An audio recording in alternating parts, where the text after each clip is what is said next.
what FIO provides is not just wallet naming, but it's a wallet layer solution for the usability problem. And that's beyond just the confusing cryptocurrency addresses. It's also the ability to do a payment request and to do that in a decentralized, secure, private way. And also having information about a transaction.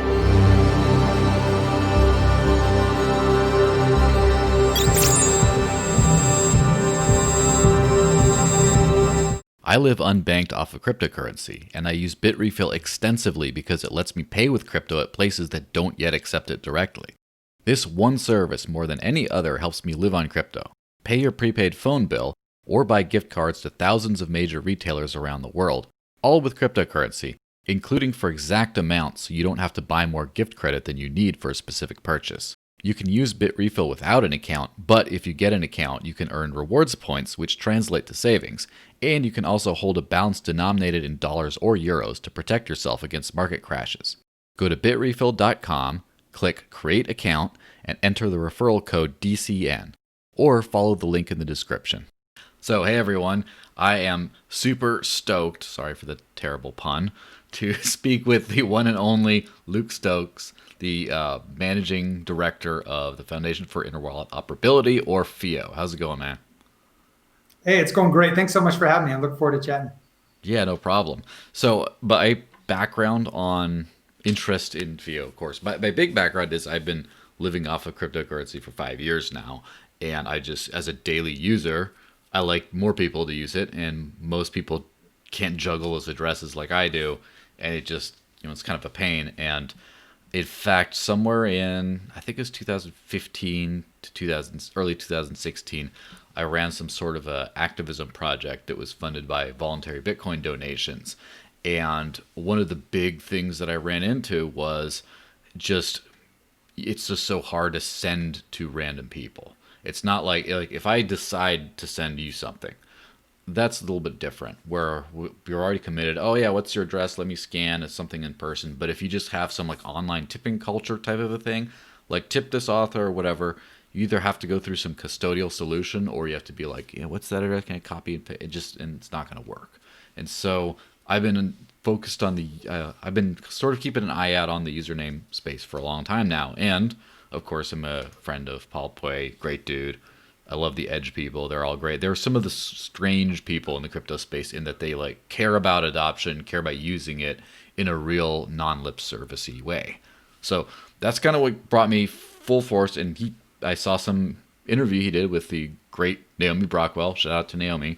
And there we go. Now I just did some research and I thought, this is interesting. This is a lot of the stuff that I've been talking to other people about. So why don't you just full on, what is FIO? Awesome. And again, thank you for the intro. And maybe I'll do a little background on myself, just like, why do I care? I've been in space since like January 2013.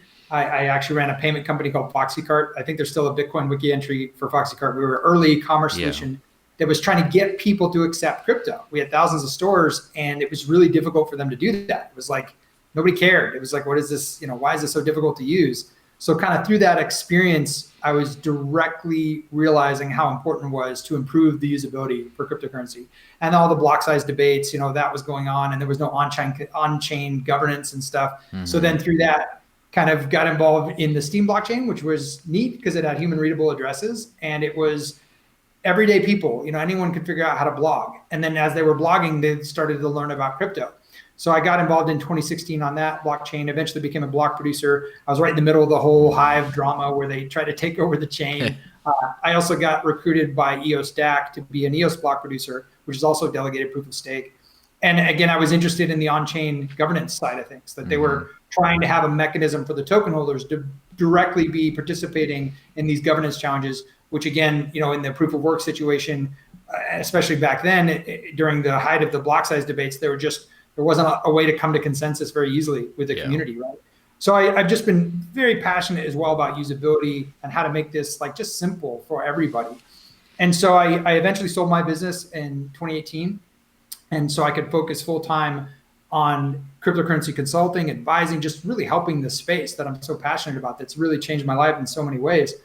And so I kind of was doing some consulting, eventually found the team that started working on the FIO protocol. I met them at a conference I was speaking at, and I started consulting with them. And the more I got involved in what they're doing, I was like, man, this is great. And I became the chief decentralization officer, where this kind of private VC-backed company was saying, hey, we're going to bring this to fruition, make it open source, make it available for the community, and create this decentralized autonomous consortia, have the community run it. And that's exactly what we did. So I took my contacts within the Steam, Hive, and Eos community and helped with that community launch the chain. So the chain is now live with 30-something different block producers. It's its own chain with its own technology. And the basics of it, what FIO provides, is not just wallet naming, but it's a wallet layer solution for the usability problem. And that's beyond just the confusing cryptocurrency addresses. It's also the ability to do a payment request. And to do that in a decentralized, secure, private way. And also having information about a transaction. So we have three main features. It's FIO addresses, like I have Luke at Stokes. It's FIO requests, which are those decentralized payment requests. So if you were to send me a FIO request for any token you want, it would be encrypted between us. So no one else would be able to see the token involved, the amount involved. And then the metadata also, that's the third feature, FIO data, to be able to put some information about what that transaction was for. In all my years, it's almost 8 years now in crypto, it was only one time someone sent me cryptocurrency that I didn't expect. I had Bitcoin show up in my wallet. I'm like, what the hell was that for? I have no idea what's going on. Yeah. And I had to go back, and it was like an invoice from like a month or two ago, and we never agreed on what token they would pay me in, and it was just confusing. Every other time in 8 years in the space, it always is initiated by a payment request. You send an invoice, there's an order card, there's something that you have to pay, and you know what you're paying for. So we want to upgrade the entire cryptocurrency ecosystem to be able to think the way that people do today with PayPal and Venmo and the traditional system. You initiate payment requests. So we also want to do that in a fully self-sovereign and secure way, so that I own the NFT. And literally that's what a FIO address is. It's a self-sovereign NFT. With my private key, I'm the only one that can set up mappings to that address. If you want to send me a cryptocurrency, I'm the only one that can send you a FIO request that comes from Luke at Stokes. And you get that in your wallet, and that's a cryptographically secured message that you have full ability to know that you're sending to the right person. And just this week, I was on a call with an exchange last night, and they told me a terrible story of a $40,000 mistake someone made. And they sent it off to almost the right address. Like all the characters were almost the same, except a few weren't. And they were just like, we literally cannot help you. We don't have access to that key. Yeah. Did someone type it in manually? Is that what happened? They said they thought they were using MetaMask. They fully didn't understand how it could have happened. It's a very strange situation. Actually, David Gold, the founder of Dapix, he had a very similar situation, which was kind of one of the genesis reasons for the protocol, is he had a QR code that was slightly malformed, and he lost 7 Ethereum because he, scanned the code, sent the tokens, and later realized, hey, why didn't you get these tokens I sent you? So, and then even just earlier this week, and it's crazy, this all happened this one week. A friend of mine from Nashville, where I used to live, talked about a $1,500 donation, where he unfortunately went into his blockchain.info website and improperly grabbed a history entry, someone who had previously sent him Bitcoin and sent that off as a Bitcoin address.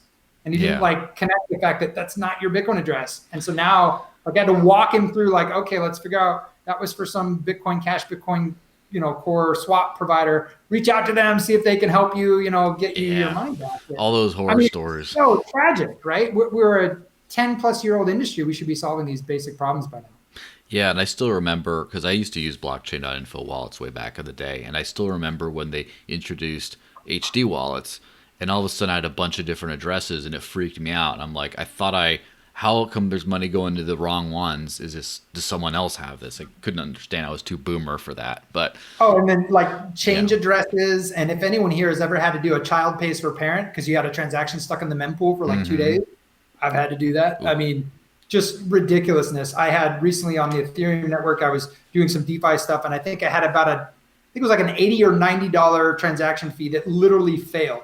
So I lost my money on top of the fee being that high. And it was just, there's a lot that can be improved. Lightning Network is very interesting. Loopring and other second layer solutions for Ethereum, very interesting. I do think as an industry, we're going to be able to solve these problems. but it's just, there's so many layers to it. And a big part of it is just confusing public addresses. And one of the ways that I kind of think about the industry is like, one, do you believe cryptocurrency mass adoption is inevitable?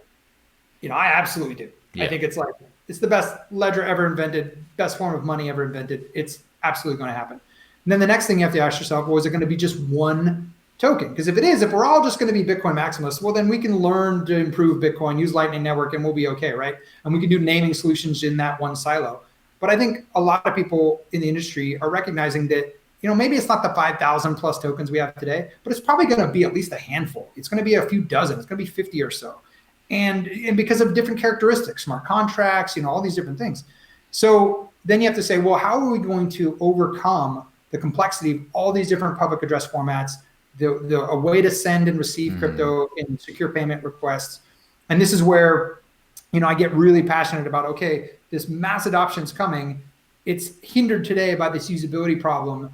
How are we going to solve it? And we can either solve it through a centralized solution with a simple company, or we can do it in a self-sovereign, decentralized solution where we all get to participate in the governance. We all get to participate in the evolution of the protocol, and it's open source, completely available to everyone, permissionless, uncensorable, all the characteristics that we care about. Yeah, it can be done or it can be done right. Yeah.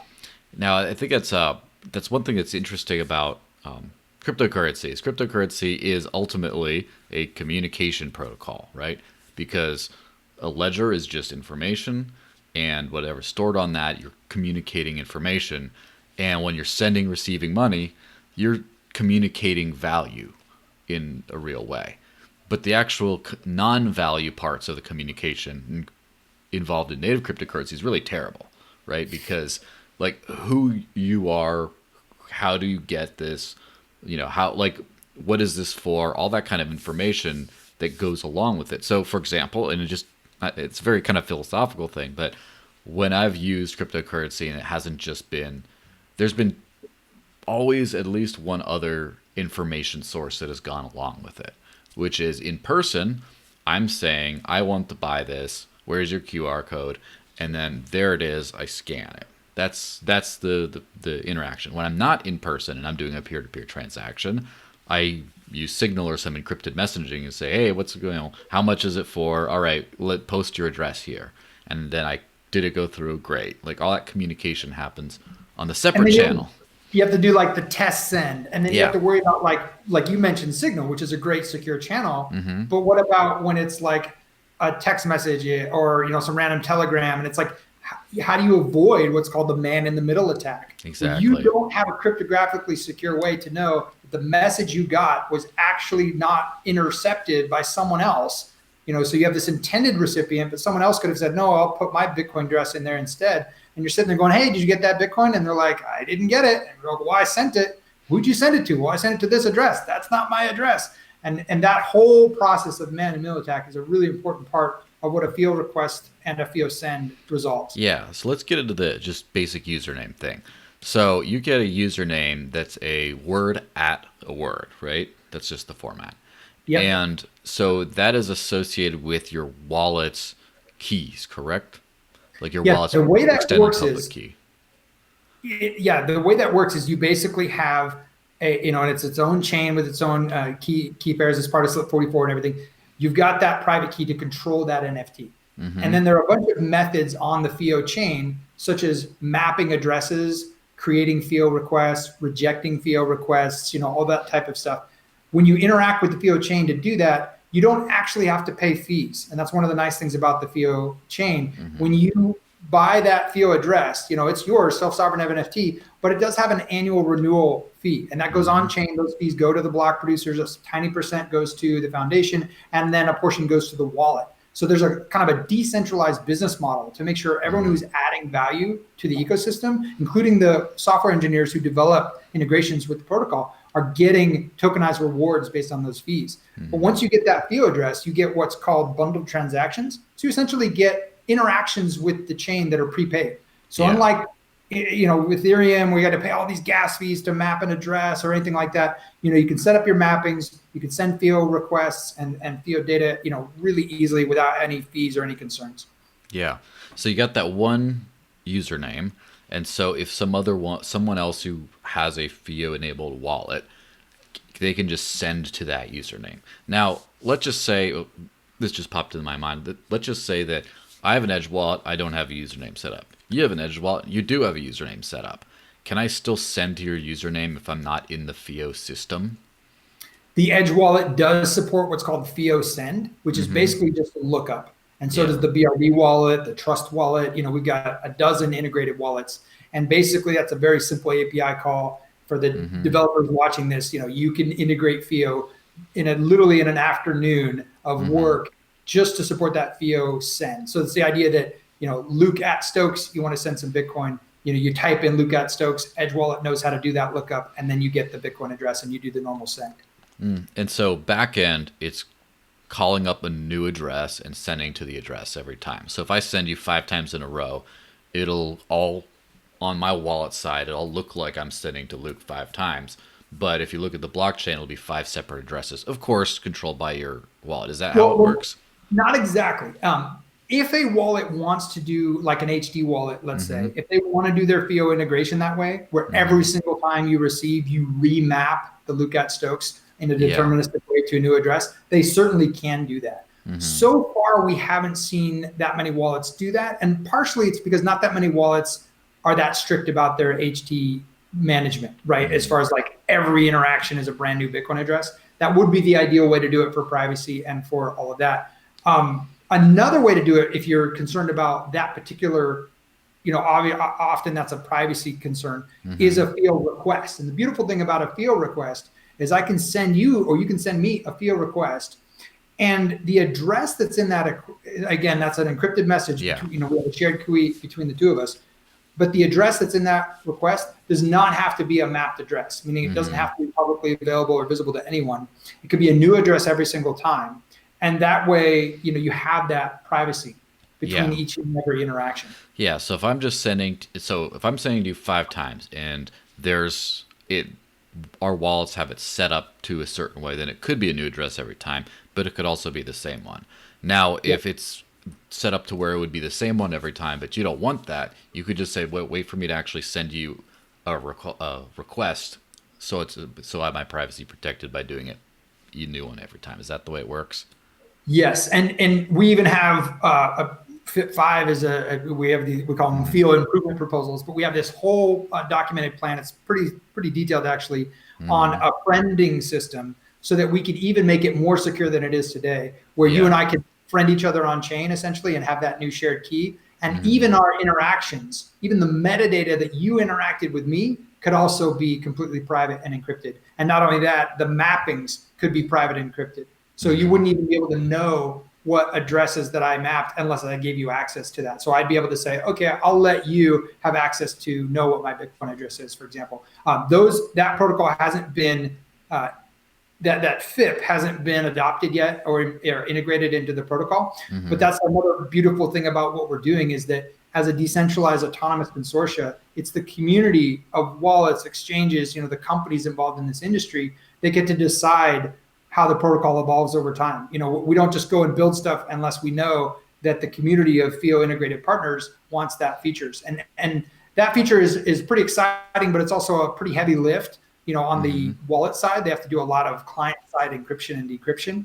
So that's something that we're going to wait until the industry is really excited for it before we implement it. Yeah. So when you talk about mapping and stuff, so that means that every single time, so obviously we're talking about 2 different communication channels. One is the actual cryptocurrency being transacted, which is, a communication of value. And then instead of taking the place of Signal or whatever other ghetto solution I use today, right? Then you have FIO that's communicating on this level. And so every time I say I want to send to you, there's a transaction that happens on the FIO blockchain that just says, hey, call up his address. Is that the way it works? Actually, the lookup part doesn't have any interaction. Like, there's nothing written to the chain for that. If you want to send to Luke at Stokes, that's a pure get lookup, and you get your Bitcoin address and you send it off like you would normally do it on a normal Bitcoin send within your wallet. No problem at all. Now, a FIO request, That's a little bit different, where that's initiated by the person that wants to get paid. That is an encrypted message that's put on the channel. You pull out your wallet, you go to your FIO request, and like, oh, cool, there's a FIO request for the thing I expected. And then you go ahead and just swipe it, and all the details are filled in, the memo, the correct token amount. And this is actually, I think, going to become more and more important as we have these tokens that are wrapped on more and more chains. Like USDT is on Eos, it's on Binance Smart Chain, it's on Ethereum, and USDT, like, that's a lot of confusion for most people to know, like, hey, which chain am I on? And if you just use a FIO address that's already mapped, that's all handled for you automatically. Because if you got underlying in your wallet a USDT Ethereum token, and you try to send it to like a Binance Smart Chain address, and it's not mapped on the other end because maybe that other exchange or that wallet doesn't support that, that lookup will fail. It'll be like, there is no USDT Binance Smart Chain, let's say, map for that address. So immediately, because I've heard this as well from exchanges, where people will send like ERC tokens, for example, and deposit them on an Ethereum address at an exchange, and the exchange is like, we don't support that token.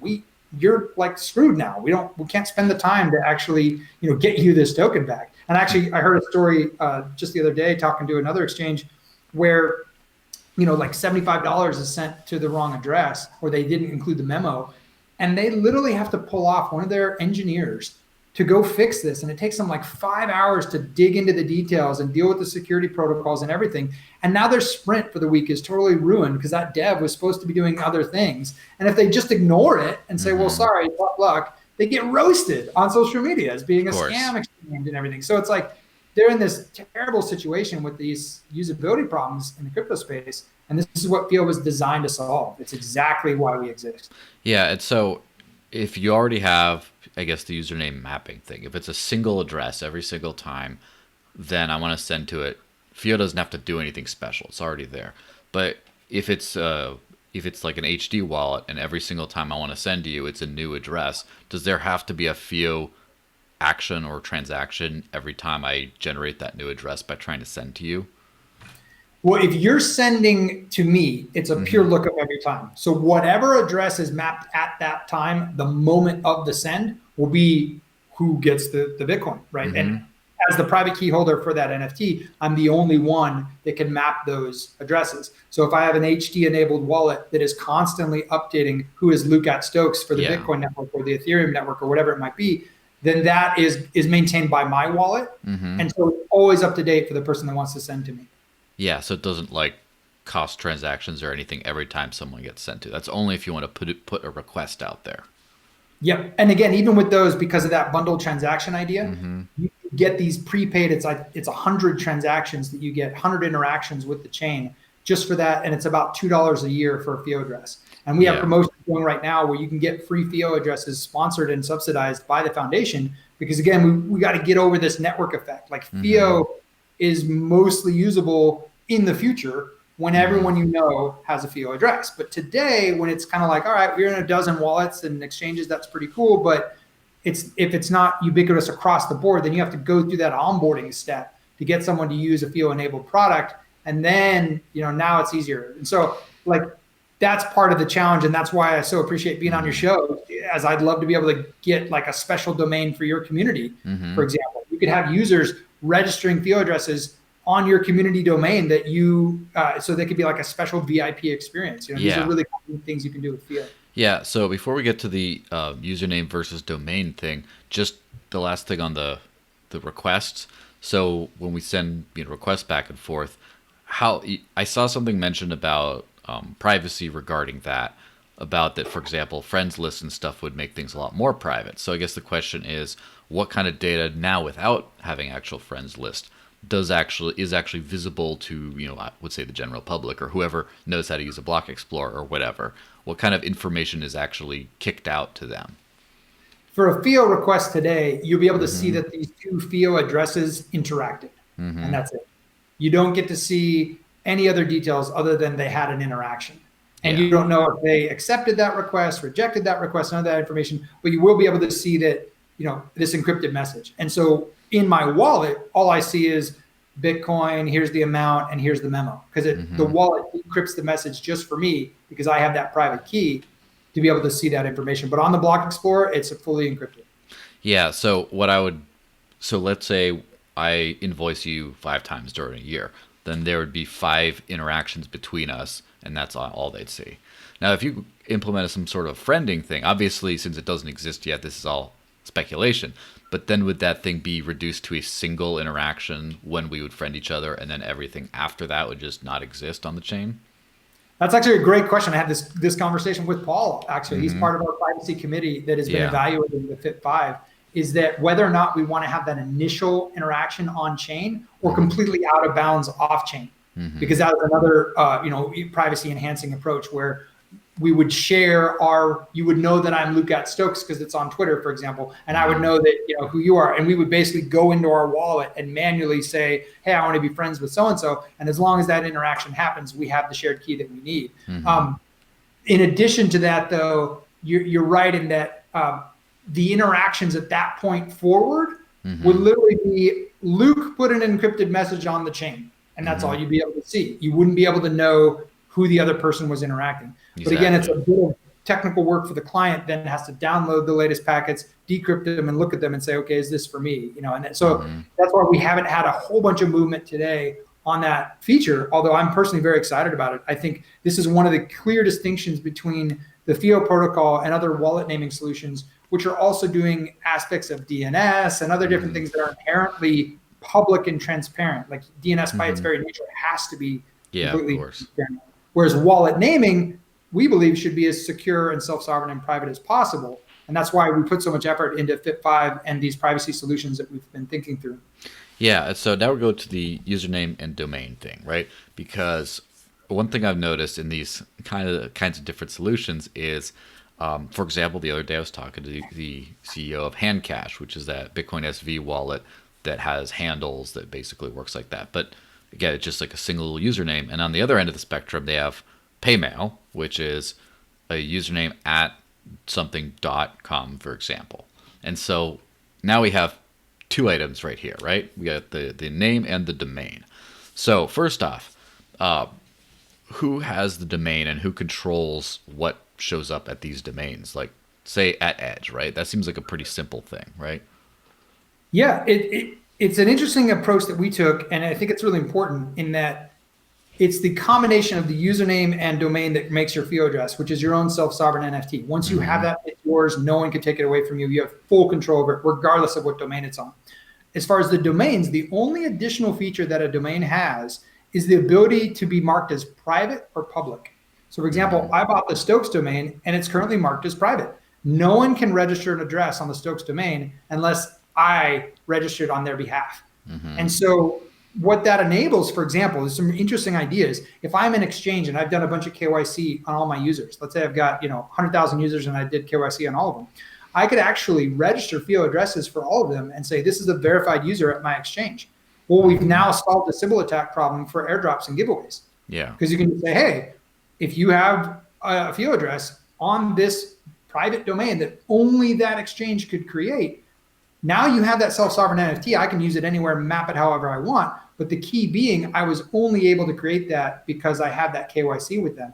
And that's really exciting because, again, you can do all kinds of interesting giveaways and NFTs and airdrops and everything without actually having to know their KYC information, but knowing that someone did KYC them. Yeah, so that's a great thing for private. So now for public would just be anyone can kind of register for that domain. Is that kind of right?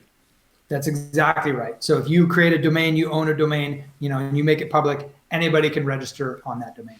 Yeah. So if I don't have a domain like, say, Edge, like I don't use Edge, I use my own thing, I want to do my own thing, then I'd have to register a domain, and then I'd register a separate username associated with that domain. Is that the way it would work? That's correct. The FIO address is made up of the username and the domain, and the FIO address is where you actually interact with as far as payment requests and sending and mapping addresses, things of that nature. Yeah, so let's just take the example, obviously a little ludicrous maybe, but I get an Edge domain, right? I get an Edge username. And then, like, let's say a month after I get that Edge username, then Paul decides, you know what, we're going to be a KYC only wallet. Again, this makes it a little ludicrous because, I know how Paul is, right? We're going to be a KYC only wallet. Therefore, you need KYC, otherwise you can't use an at Edge domain. But I already have my at Edge thing, and I don't want to deal with this stuff. What happens then?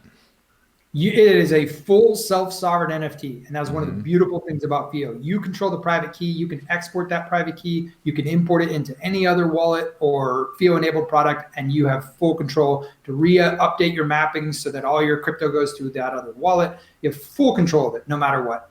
Yeah, so if I have full control, then say Paul has his group of verified, KYC approved, not a terrorist, whatever you want to call it, group of users, and that's what the @edge means. Except there's this one jerk, this guy, who's just floating out there, who's because he got in early before this was established. He's still floating around with this @edge thing. So it's like, okay, if it isn't that jerk over there, then you can be sure it's a fully KYC, not terrorist, whatever. But that guy is the exception. Is that kind of how it? As long as I stubbornly re-register my username every single cycle, every single year, then that's the way it's going to be. I would say that we wouldn't recommend you start a verified user approach with a domain that was ever public at any time, because clearly you don't have control over that process in that example. So if Edge was to do that, which again I agree with you, Paul probably wouldn't. They would probably create a new domain, which would be Edge verified, and that would start out and always be private as a domain. So they would control who gets to register an address on that domain. Yeah. So the only thing that the actual domain holder, when you separate them from the username holder, the only thing that the domain holder can actually do is, first off, they have to actually pay for the domain and keep it kind of re-registered. That's one thing they can do, and they can choose to change it from private to public. But other than that, they can't actually, but that only works from that point forward. Other than that, they can't really do anything. It's like almost entirely just the person that registers a username. They can't interact with like FIO requests, FIO send, things like that, because you do need a FIO address for that. But it is more kind of like, why do you get a .com? It's because that's the address you want to be known at. Why do you get a vanity license plate? I got the Stokes domain because I like Luke at Stokes. It's very easy to remember, very simple. Any crypto that you want to send me that I am willing to receive, you can do with Luke at Stokes. And so I feel that and then also too, for a brand, if you're a brand, you clearly want to have your own domain, and people can send you crypto or even pay for things. We have a store that's actually kind of fun, shop.fioprotocol.io, and you could check out getting crypto swag using a FIO request. So you can actually feel what that experience is like paying for something, because you get that order invoice right in your cart, that right in your wallet. You just swipe your thumb and you're done. It's pretty exciting. Yeah. So let's say Paul shells out, I'm picking on Paul a lot today, but whatever, he's a good example. He shells out for the Edge domain. I shell out for the username that attaches to that. And of course, I'm that one rogue guy who's doing my own thing. But what happens if Paul decides, you know what, I'm gonna change back from Edge to Airbits, so I don't need this Edge anymore. I'm just going to let the @Edge domain expire. So I've been paying my little bit, what is it, like $2 a year or whatever, to register my username. But all of a sudden, the parent, the domain, just becomes, unregistered. Does that mean that then I have to, if I want to re-register the username, then at that point, do I have to also register the domain and then own it myself if no one else took it over? Yeah, it's funny. I want to make sure I don't misspeak here, because we have a whole entry on this as far as like the appropriate processes. There's a 30-day period where certain features like registering new FIO addresses on the domain are restricted. And then there's like a full 90-day period where, you can't set it public. And then basically after day 90, it does get burned. So anyone can pay the renewal. So if a domain gets like abandoned, anyone can just decide, I like the address that I have, on that domain. I don't want it to get abandoned. So I'm going to go ahead and pay the renewal fee. So it's kind of a weird edge case that I don't imagine will happen often. But, it's definitely something we thought about with that whole 30-day, 90-day, like, these different series of events that can happen, and also at the same time making it available. So like, let's say somebody just loses their private key, and you don't want that all the FIO addresses on that domain to then get burned. So pretty much the fact that anyone can pay the $40 and renew it is really important. Yeah, and so basically at that point, if Edge became abandoned, I would have to either now control the Edge domain to just renew it, or I'd have to just get, if I was too cheap for that, I would just have to get like an at Coinomi or something like that. I have to get a different one just because, it's too cheap to pay like the little extra to own all of Edge. Yeah, and again, even then, I think the way we ended up coding it, because we talked about this, like, should the person who renews it get to take control over it? And we decided that created too much complexity. So it would still be under the same public-private key pair as before, but it would just not expire. So you would pay the fees, and you still don't, you don't control that Edge domain, but you still control your FIO NFT. Any addresses on that domain, if the domain was to expire, would end up getting burned if that wasn't renewed. So these are like really in the weeds questions. I haven't had other people ask about it, but I love it. Well, I mean, first off, I have read through the documentation 2 separate occasions, one several months ago and one just today. So, awesome. And also since I'm in the weeds about like what happens with these different things, because everyone basically says, yeah, you got usernames. You can send usernames. It's fixed. And then you can't just like have the same person talk about the same thing for an hour over and over and expect to call that a podcast. You have to actually get into some understanding of what are the meaningful differences with these things. So yeah, let's hit to the... I would say one of the biggest things that I keep coming back to is like, what's the point of a username? Why does that matter? It's because you're trying to solve a usability concern with cryptocurrency. And although it's valuable, it's insufficient. And that is one of the key feelings that we have with this, that payment requests, the ability to add contextual data for a transaction, these are really important parts of the user experience. It's not just the human wallet naming. Yeah, so let's hit on fees. So obviously all fees are paid in Fio tokens, from my understanding, right? Now, that's correct. The rate of fees. So first, I mean, obviously the biggest one is, first off, what is it today to register a username, and what is it today to register a domain? Like with current market values. Yeah, that's a great question. I don't know it exactly. I'd actually have to go on chain because the block producers set those prices. And the way we've structured it is they're kind of aiming for about $2 US equivalent in Fio tokens for an FIO address, and around $40 US equivalent for a domain. And the way we've done it, we've got actually 2 pieces to how you can set those. So each and every interaction on chain has like a fee setting for it. And then there's this multiplier that the block producers can change. So as the Fio token fluctuates up and down in US dollar terms, they can just adjust the multiplier. And so that keeps the address in kind of this suggested retail value range of around $2. And that's the same thing with the domain. So that's done, again, completely in a decentralized way by the block producers. They independently vote and the basically aggregates through the active producers what the current price is going to be. Yeah. So, and how often is that adjusted? That is a great question. In that previously it was kind of a little bit clunky. We had this whole process for voting on chain that wasn't finalized in time for mainnet. So they kind of had to do like a multi-sig together and kind of agree on a price off chain and then go implement it. I believe with our latest release that we deployed, it is now fully set up based on the voting. And I haven't actually checked recently how often that's being updated. The nice thing is that this isn't a centralized entity. The foundation doesn't control everything, but we kind of have a voice, right? When we come in and poke at the block producers, say, hey, you guys updated the token prices recently. They definitely listen and heed that. So it's a great question. My understanding is it's updated fairly recently, so that you can assume that those prices are pretty consistent. So by pretty recently, is it somewhere in the neighborhood of like monthly, or is it we're talking like several times a day kind of a thing?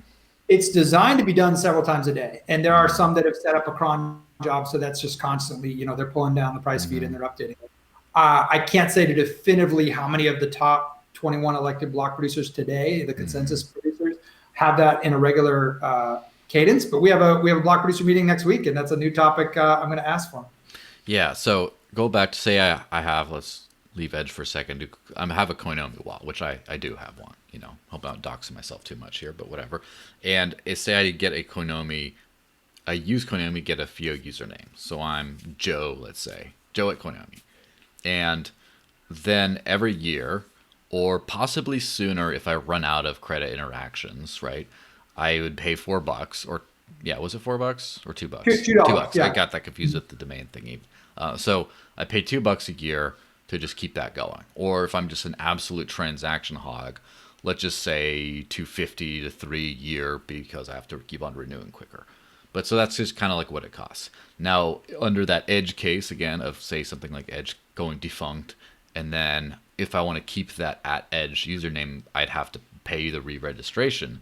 At that point, just because I really love that, at edge domain, I would be paying, let's say, $42 a year, because have to re-up the domain, and I'd have to do that just because I care so much about that. That's kind of edge case stuff, right? But if that actually happened, what I would probably do is go to that community and be like, guys, one of us has to pay it. Let's pool some funds together. Everybody pitch in a buck. You get 40 people to pitch in a buck, and you get it paid, no problem. And actually, as well, the foundation in those type of situations would probably step in and help the community. Be like, hey, we can handle this renewal for this particular domain. That would probably not be a problem. Yeah. So which other actions then require fees? That's a great question. And there are some that do, like a token transfer itself, like transferring FIO tokens between different accounts, does actually have a fee that can't be covered by bundle transactions.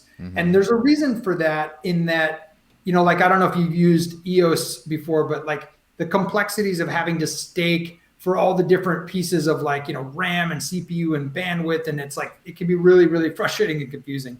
Yeah. We wanted to avoid that and say, okay, just make it super easy. You get these bundle transactions and you're good to go. But there are certain actions that actually have a more significant on-chain cost from like an actual resource usage standpoint. So for example, when you send a FIO token to a FIO public key, the full public address, this public key, that's the big FIO long string of characters. Yeah.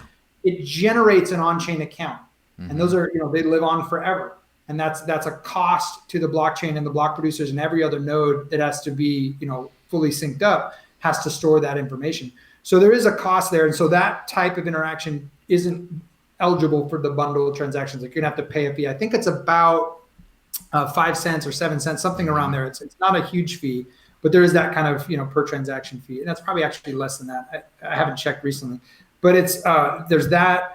A couple other ones. Oh, obviously registering a FIO address and FIO domain, those can't be covered with bundle transactions. And then more like complex ones that aren't very common, such as like handling a multi-sig, creating a multi-sig transactions, approving a multi-sig transaction, setting your domain to public or private. That's actually one that we're probably going to fix in the future to make that bundle eligible as well.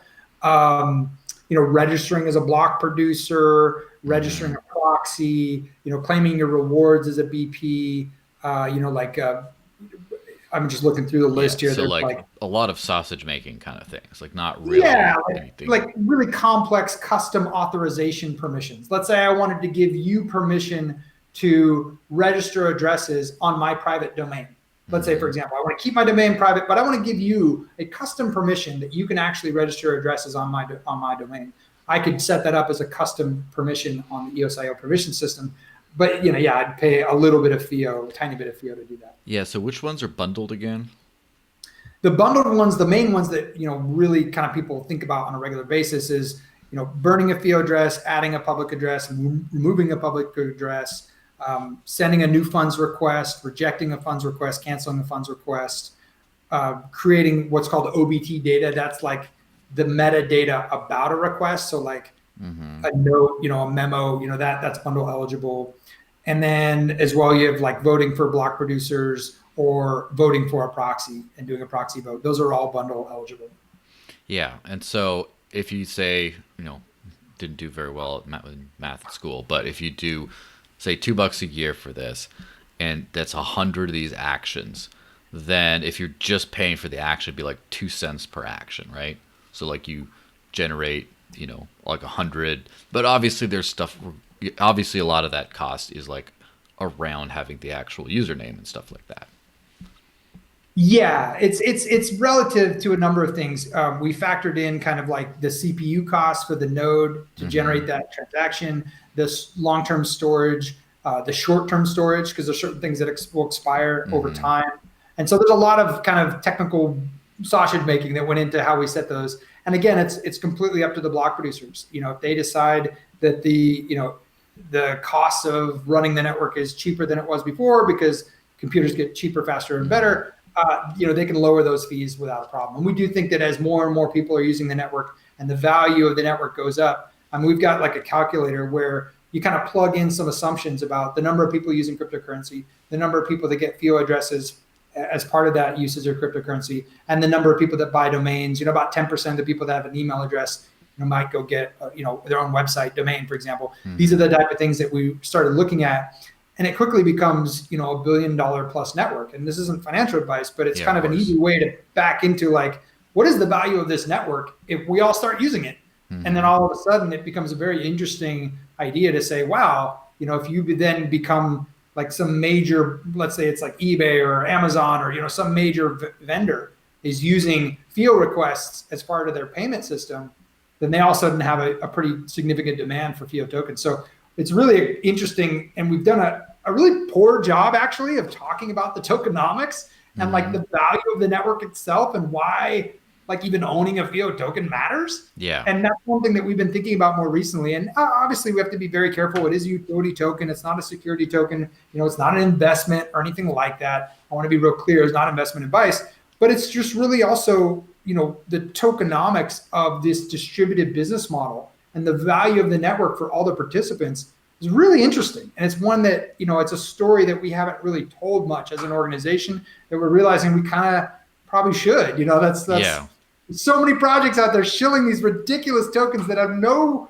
backing. There's no reason they don't for need them. to There's exist. no product. There's no service. They're not actually helping anybody in any way. Purely speculation. And we're sitting there on all this amazing technology, realizing, oh yeah, we haven't even talked about the token. Talked about what makes it different. Well, so that's that goes into then the deeper set of fee stuff, because that's like user-facing fees, is in what the user sees. But then as far as where those fees go, so I understand that, of course, a lot goes to block producers, a lot goes to the actual network, right? But then other entities can get paid, like, say, the wallet gets a piece of it. Is that right? Absolutely. Yeah. So the way it works, and I'll break down all the percentages and then try to simplify it a little bit. If I pay that $2 fee, 85% of that goes to the block producers. 5% go to the foundation to continue developing the protocol, do marketing, business development, all that kind of stuff. And again, we run as a decentralized DApp, so all of our financials are completely transparent and open.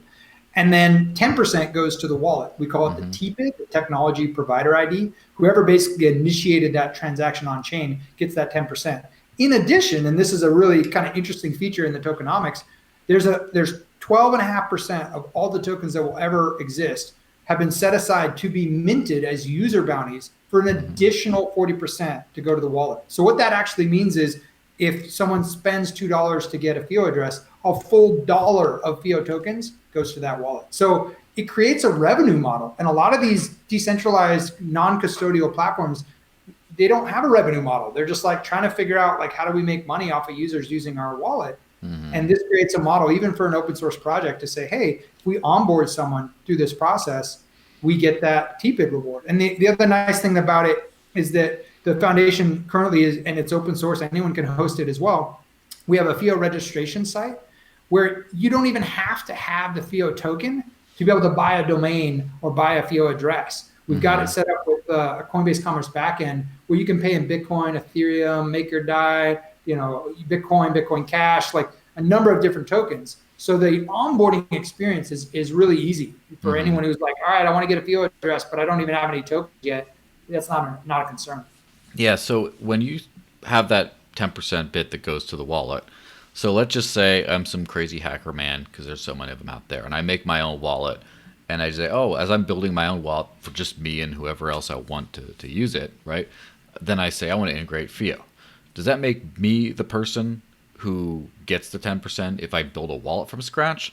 And also, does that go, like, let's just take the Edge example again, where, the wonderful company Edge unfortunately goes defunct, and I'm the guy who has the username, and then I decide, hey, I'm going to re-register the domain because I don't want to lose my @Edge thing. Would then I get the 10% that goes through for anyone who does the FIO, who does stuff through an Edge domain, if I say get some of my friends on it or something? Or is that to a wallet? Like, does it go to the domain, or does it go to like whatever wallet is using this? Yes, currently there isn't a connection between the domain and the addresses on the domain. Now that is a conversation we've had. We've actually got an open discussion about whether or not we want to add those tokenomics to kind of sweeten the deal a little bit for domain owners. But currently it's just the application provider that signed that transaction in that moment when that fee was collected. So if you take your, your at edge address and you move it to a different wallet and then you renew it, because that new wallet is signing that transaction, they're the one that's going to get a portion of the fees. And as we're talking about this too, I probably should also mention the governance side of things in that by default, and this is really important for a delegated proof of stake network because the token distribution is really important for the security model of the network. Right now, and again, I was involved in the Hive Steam drama. I was right in the middle of it all when that network got taken over, mainly because a centralized company that had a poor token distribution, SteamIt Incorporated, was able to lie to exchanges and say, hey, we've got a security update and you need to push it out immediately. And you need to vote with user tokens, which they'd never done in the past. And so these centralized entities that are holding all these tokens, and this is a problem a little bit in the EOS community as well, the tremendous governance power on these networks.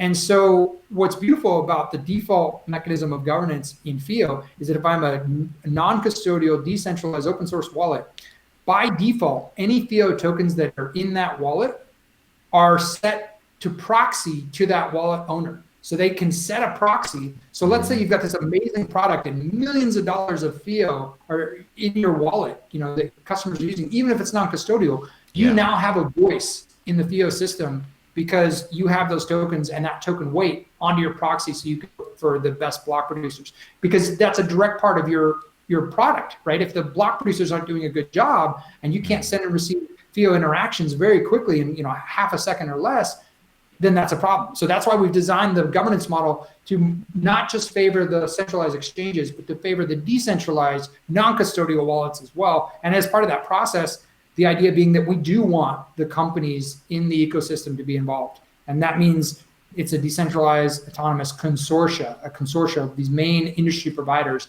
that have integrated FIO. Yeah, so that's, hasn't exactly been surface level, but that's kind of like the relatively basics of the whole stuff.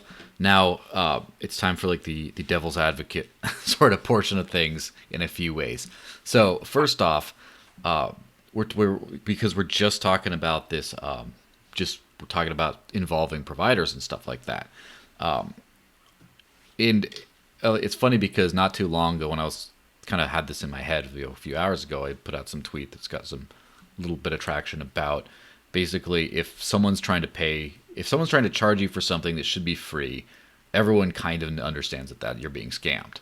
And but what people don't usually understand is when someone is trying to push something for free that you should be paying for, that also is probably the scam. Yes, you're the product. Yes. And so obviously if someone says, hey, we'll just do everything for free, you get to use this special magic internet money, it's all free. It's like, but then someone has to build the software behind it all. Obviously something's happening. Either someone's losing out or they're extracting value from you in some dishonest way. That's not just honest, like you're paying for it. Now, that being said, a lot of people might think they might be looking at this from an outside perspective and just say like, all right, so I pay the miner to send this coin. And then now I'm going to pay the miner. I'm going to pay the block producers of FIO. I'm also going to pay the wallet provider, and I might pay, Foundation or something. I'm paying like a million different parties. And also if I don't have the token, say I have, Litecoin for, simplicity's sake, I'm paying whoever's exchanging that into FIO tokens so I can do this whole thing. So I'm paying a million different people. That kind of reminds me of the old banking system and all those payment processors that take like several dollars or exorbitant fees off of stuff.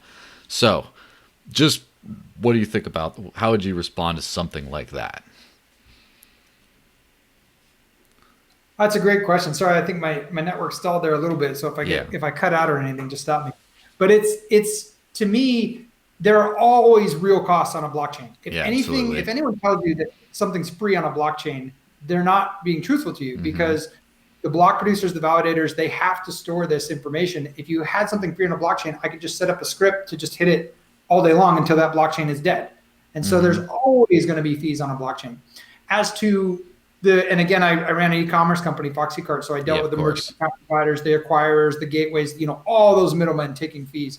The biggest problem with that is the community has no say on those fees. They're not transparent.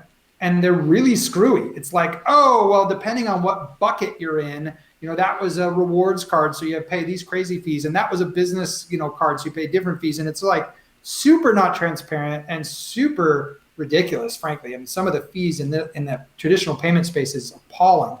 And so what we love about this model is it's an open, transparent business model that's decentralized, meaning, yes, you're going to pay the wallet because you wouldn't have been able to do that transaction without them. It wouldn't have been integrated into Fio. Yes, you're going to pay that block producer because they would not be securing the network that you're trusting to hold your mappings and everything else. And yes, you're going to pay the foundation because there's continual software is never done, right? It's just shipped. So you have to have someone actually paid and incentivized to continue developing the protocol. And so I really like the model that we've come up with. I think it makes perfect sense. And in addition to that, and this is also another interesting part that's kind of unique to Fio, is that if I am providing a service to a user and I've got all these users on my platform, I can actually pay for their Fio addresses on their behalf. And that is often not the case in most blockchain protocols, where basically I get their Fio public key, they control the private key, and I can register an address for them. And again, like when I think about Gmail is a great platform. I use it all the time. I don't pay for it, right? But again, that's back to like, you are paying for it somehow. Yeah. They use my data. They're reading my emails to market to me in different ways. And as much as we may not appreciate that business model, I still use Gmail. I still appreciate the value they give me. And I actually kind of prefer targeted ads, right? And so the idea being that there are going to be actors in the Fio space and the cryptocurrency ecosystem that says, okay, we are going to pay for this on behalf of the user, this $2 a year. And we're going to monetize maybe their metadata or other information in a different way. And as long as that's transparent and that's open, I'm personally comfortable with it. I think where it becomes a problem is where it's not transparent, where it's not on chain, when there's no community-led governance, token-led governance to make changes to who gets to decide what those fees are, and are those fees relevant to the service being provided. Yeah. So now the other thing that kind of floated in my mind, because whenever you're talking about creating some sort of a scarce digital asset, like a username, because like otherwise I could just be Luke Stokes and I got your money, whatever. Whenever you're doing that, you always run into sort of a squatter sort of a problem. And of course, just having to shell out fees year after year kind of destroys the squatter problem, right? Which, that's great. Now, but on the other hand, do you worry that it makes a Fio name less valuable because it's not necessarily permanent? So let's just say I pay, $2 to get a domain, and then I register it for the next year. Okay, another $2, and then people get used to receiving money to that, and then for whatever happens, I go through a personal crisis. I forget to do stuff. I go on vacation, forget to renew. I can't find a thing in time. Whatever happens, or I just decide, I'm just not going to renew it. I'm old school, I like this, or I'm going to use a different, whatever happens, that's no longer associated with me. And then you have other people who are like, I'm going to keep on paying him. And then it turns out that some other person's like, well, it's up for grabs. I'm going to be that guy.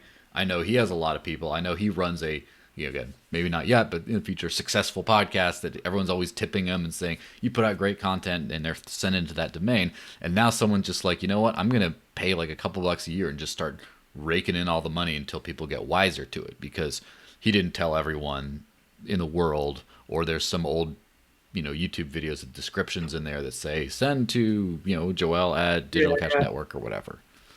And we thought about this issue quite a bit, and we were designing the protocol and thinking it through, like, how are we going to handle this? And again, this is on the knowledge base, a little bit hard to find, but under the Fio addresses section, it talks about expirations of Fio addresses and how that's handled.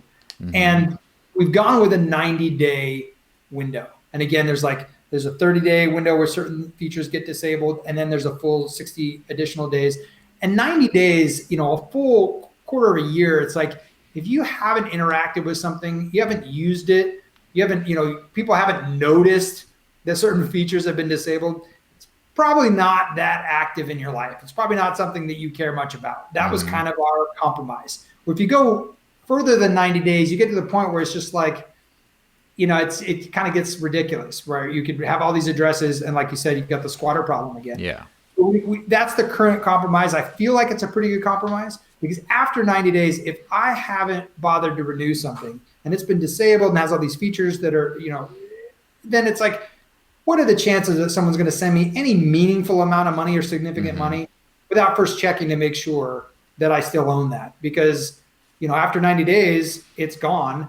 And so I try to send to it and there'll be nobody there. And then someone else renews it.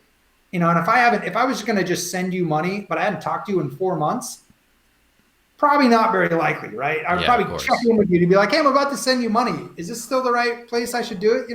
Yeah. So that reminds me, of course, of the Signal thing, where a bunch of different times I've been using Signal, just communicating with people. I go, and then it just says, this person's security keys have changed. And I always ask them, new phone, right? They're like, yeah, new phone. Yeah. So it happens. Yeah. Is there a way that either present or maybe potentially in the future where FIO could do the same, where you're going to extend to this and says, warning, since the last time you sent to this user, it's been renewed, the ownership has changed. Someone else renewed it.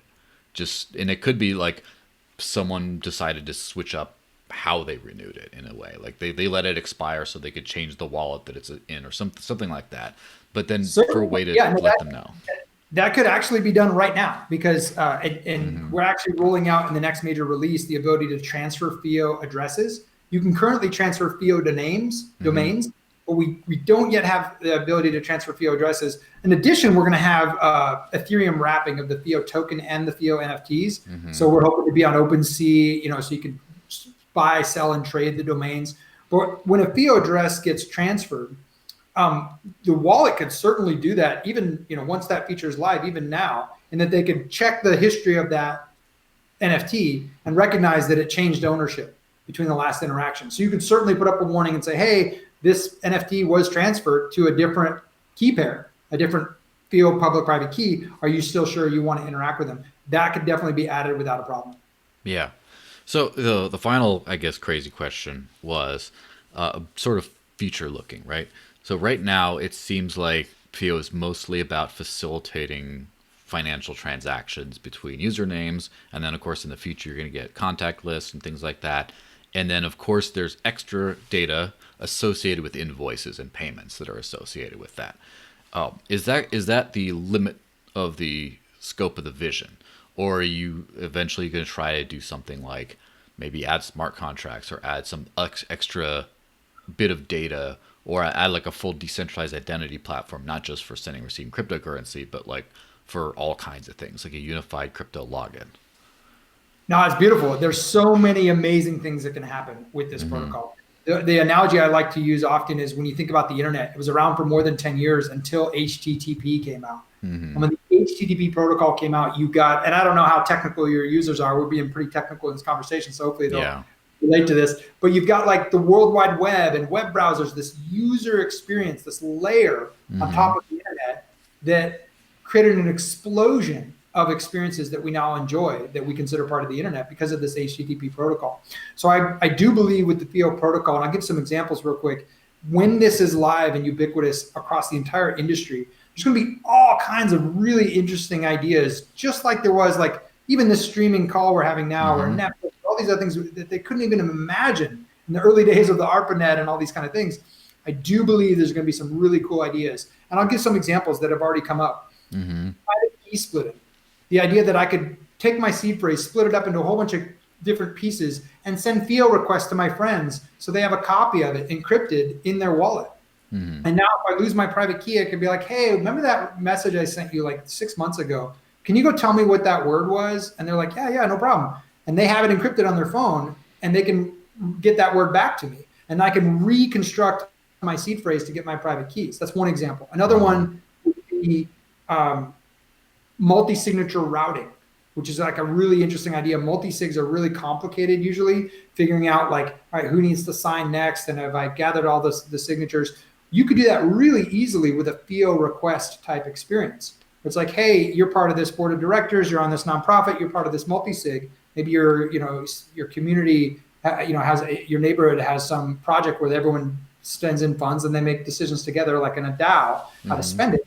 Well, you could have a request show up in your wallet saying, hey, so-and-so wants to spend this amount of money to, do the Christmas decorations for the year. And you can just say, yep, I approve that, and sign it really nicely with a nice FIO request type experience with a multi-signature routing. We also, like you mentioned, being able to do FIO approved, like a verified FIO identities and FIO addresses. And I actually have a whole spec that I wrote out where you could actually take your information, encrypt it, put it on chain, partner with a KYC provider that would validate that information. You would give them key access to decrypt it and look at it. And then you could then publish selectively what information you've put on chain and which KYC providers you want to make available to be able to look at that information. So it's kind of funny today, I saw a tweet about like Pornhub was going to start doing decentralized identities or something like that. And the joke was like, oh man, we'll never have to wait for the banks and these exchanges to do it. The porn industry will do it. So maybe I wouldn't want to advertise that I had a KYC provider at Pornhub, but I would say maybe, some other trusted KYC provider, maybe Binance or Coinbase. Some people might say that's worse, but the idea that I could then expose a KYC provider that then they could query and say, hey, I supposedly have this Luke@Stokes address, and it's supposedly owned by this guy named Luke with a last name Stokes and an email address of, Luke.Stokes@Gmail. Is he really the right person? And they could then cryptographically verify, yep, we did the KYC on that. That information is valid, and that is owned by the private key holder of that FIO address. So those are the type of things, and you mentioned smart contracts. All the contracts on the FIO chain are system contracts. So basically they have to be deployed by the block producers. But those are part of the feature sets that we're going to be adding to improve the user experience on cryptocurrency. So for example, we have one of the block producers is working on a domain marketplace where you could buy and sell domains on the actual chain with escrow. So you have the ability to take it and have this trustless interaction with another user where you could know that you're going to get paid if you sell your domain, or you're going to get the actual domain you pay for. And those will be smart contracts that get deployed as well. So we do have smart contracts, but they're still a little bit controlled by the token elected block producers. So it's not an open smart contract platform. Yeah, another little thing popped into my head. I'm sorry for dragging this on so long, but what if, so right now FIO lets you use other tokens more efficiently. Can you foresee any kind of a situation where people will be, why do I need to send Bitcoin to Leica? I'm just going to transact in FIO. And so FIO is going to be powering the interaction, but also be the medium of exchange, the actual money in there. Can you foresee a situation like that where that sort of starts happening, where most people are just pure FIO and not in a hybrid solution? Or is it pretty much always going to be an on-top layer that kind of surrounds all the assets in the space?